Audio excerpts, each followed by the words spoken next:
You will not have a united India if you have not a good all India service which has the independence to speak out of its mind.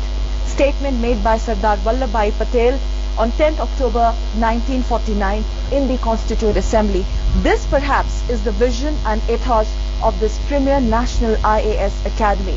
And since its inception, it has been moving on from strength to produce the responsive civil servant who have the capacity to speak out of their mind and hence contribute in a big way in nation building. That has to be changed. That bureaucracy, the larger chunk of it is corrupt. But you guys, the bureaucrats in making, you're well aware of that. So your job and the list of challenges is cut out for you. Yes, exactly. And also, just coming back to that perception angle, a large reason many of the good works of the bureaucrats doesn't come into the media is because we're supposed to be politically neutral. Okay. And also when we hear of corruption and scam, those are the exceptional cases which come out. Because they're like good people in society, they're always good bureaucrats, bad bureaucrats. It was pretty clear the training in the academy has given all of them a sense of direction, a purpose and definitely a broad-based agenda as and when they assume the charge as civil servants. And the purpose is to bridge the gap between Aam Aadmi and government, and the way to do is building capacity through education. My take is that education is the most important thing. With education their capacity will be built. And then they won't be requiring that help from the government. They will be self-sufficient. That is more important. Like first we give them help, but we try to give them help so that they don't need any help later on. So that's what the government should aim at. After capturing the extensive training sessions on camera, we were left with questions. Who is a good bureaucrat? I would say everybody who follows his duties and is rightly spirited to serve the nation as a good bureaucrat. And the attempt of the academy is to make every one of us that. But while in the way, if somebody runs amok, it's also the responsibility to get him back without criticizing him to the, to such an extent that we lose, I think the attempt is to get him back in the streamline rather than just ostracizing him to the death.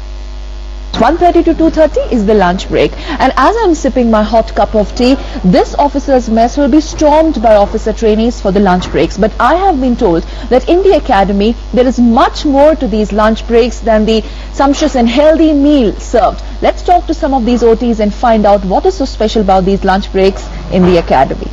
After at least 4 hours of rigorous group discussions and brainstorming sessions, lunch break is the next best thing the OTs are waiting for. And much to our surprise, there was more to these lunch breaks than the appetizing meal on menu.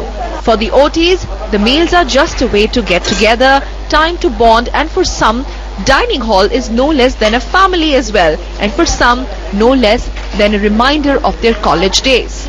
Meals are just a way of getting together, these tables are nothing but like our mini homes. We just expect when the lunch break will be so that we can get along with the other section people, and especially with the other people who have left. Since the foundation is over, we really miss our police service friends and foreign service friends who have left us, and forest service people. Otherwise this entire place used to be fully packed and we used to discuss about everything like college days. So this is not just the meals but the bonding that we had during the lunches. That is like the great thing about mess hall at least. And we caught up with this probationer, and this is his first day in the academy. Half a day is over. Classes are as usual like our college days. Not much different, but the environment is somewhat different. The climate and the environment of the academy and of almost people from different states. So it is somewhat interesting. And then there are others who, despite of pre-lunch heavy group discussions, are already charged up and looking forward to the post-lunch discourses as well. Although they are candid enough to admit that post-lunch sessions are a bit of a challenge. So what's your next session lined up after this heavy lunch? Are you looking forward to the next session? To be candid enough, I would say those are sleeping hours, afternoon nap. So most of our guest lecturers who would come, they would also, the lecturers would know that this is the nap time, so they are prepared, and they would just put some kind of anecdotes from some interesting things so that we are awake. It's the most awaited because we most of our friends are in different sections, so we get to meet them. That is the best part of lunch. We get to meet them, we get some gossips and all, and we interact heavily in lunch. So because breakfast we have very heavy breakfast, so I don't think for the food part is not the highlight of lunch. It's the interaction part which is the highlight.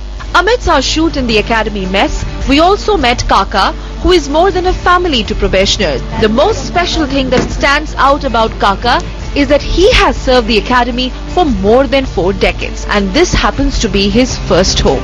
काका, आपको इस academy में 40 साल से भी ज्यादा हुए काम करते हुए, तो एक छोटे से कैंटीन से इतना बड़ा मेस इतने साल। मैं 40 साल से करीब गए, मैं 72 में यहाँ लग चुका था, तो कुछ दिन तक तो मैं दिल्ली वेज में किया, उसके बाद ज्यादा नहीं किया, करीब 6 साल से मैंने किया होगा, बाकी परमानेंट जॉब मिल गई।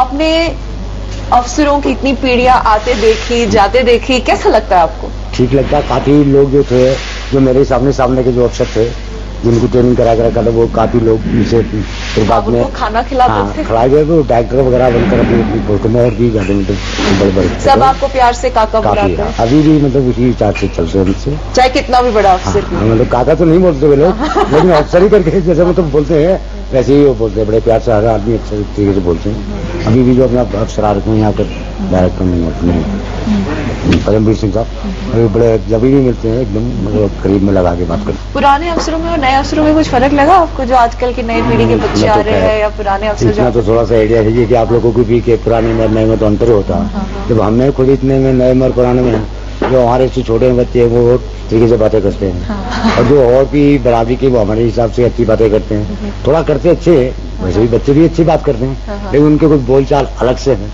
हमारे कुछ Second day in the academy, and it's time to move on to training beyond classrooms. And this meant village visits. The highlight of the foundation course is the village visit. We decided to accompany the OTs to one such village visit.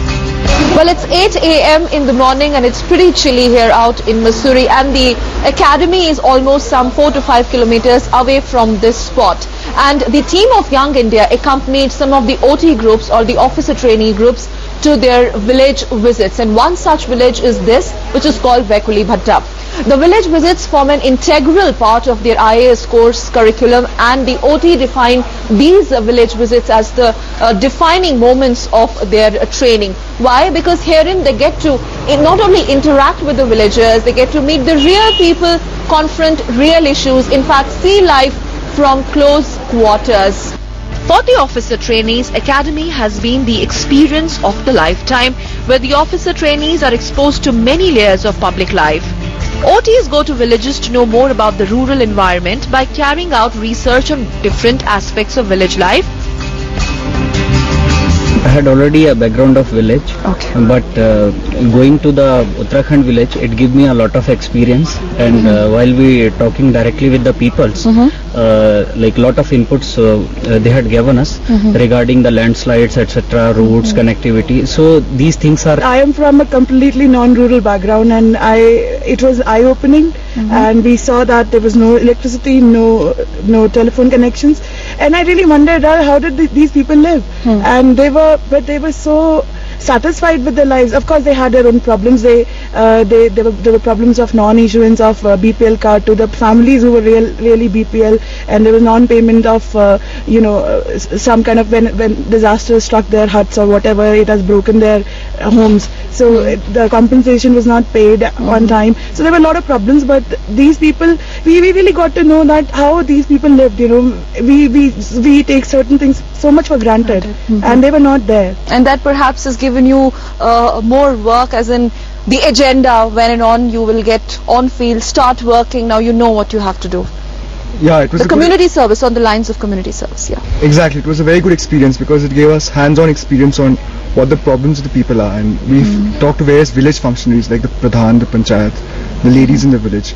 So definitely India is a diverse country which has many problems, but villages have their own set of problems. So when we go to the field, it will be much easier for us to then implement these programs. And the one takeaway I think from the village visit was that it's so important to go and talk to people, reach out to the people, because once you do that, then half the problem is solved. Once you talk to them. And we found out that the district administration and all, they don't really reach out. So if we can make that kind of change and reach out to the people.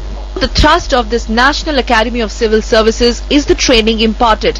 But what is also significant to these training is the faculty that imparts this training. The faculty consists of most qualified professionals from various walks of life. I think guest lecturers are usually specialists. You must have seen for the couple of days that you have been here. They do bring in a lot of experience and a lot of knowledge, and I myself feel, the kind of intellectual inputs that the guest lecturers have been given to us, they're something which will really make a lifelong influence. One is obviously the theoretical knowledge which we are getting from here, but more important is as you were saying, time management and awareness of various ethical, moral issues. Like we had a session today about it, and till we come here, even though we know there are a lot of issues involved, we don't really think about it at the dimensions and depth. And then the fact that they expose you to so many things in such a short period of time, you learn so many new things about yourself, things you didn't know you were capable of. But like a lot of people, I think because of various activities, have taken up new hobbies, and all these will be useful. What goes behind these four walls of the conference room goes in a long way in shaping the psyche of the next generation of bureaucrats. Beyond books and academics, that's what they are compelled to think beyond obvious. Their role in Samaj, the society, the nation and the constitution, and amidst all this, the bigger role assumed by the civil services. What will happen to the Lok Sabha if this constitution collapses? It won't be relevant at all. It won't exist at all. Now I want to tell you that the judiciary, judges give me the same answer that you give. Sir, if the constitution collapses, we have to find a way to continue to administer the courts and the government as best as we can, guided by our individual constitution. But when I ask them, what will happen to the Lok Sabha? They give me the same answer, sir, it will cease to exist. Now I want an answer from the judges and civil servants of this country that if this constitution collapses, you will perish with this constitution.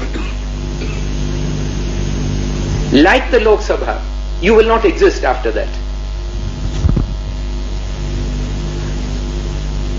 Unless you understand that your lifeblood comes from this constitution, like the Lok Sabha. And without this constitution, you will not exist. You cannot function.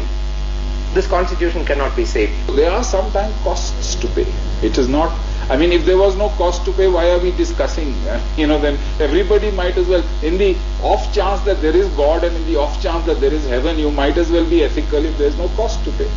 But it's because there is a cost to pay that it becomes an important debate. And you also then have to, one thing is cost, negative. You want to be ethical, but people are pressurizing you to be unethical. You are being threatened, your chief minister is unhappy with you, your chief secretary, that's one part. But you are also foregoing benefits. And for them, these were the core lessons in morality, their guiding force for the lifetime. The probationers are also exposed to adverse conditions. One of the prime objectives of our learning while in the academy is Esprit de Corps, and that is best fostered by trekking.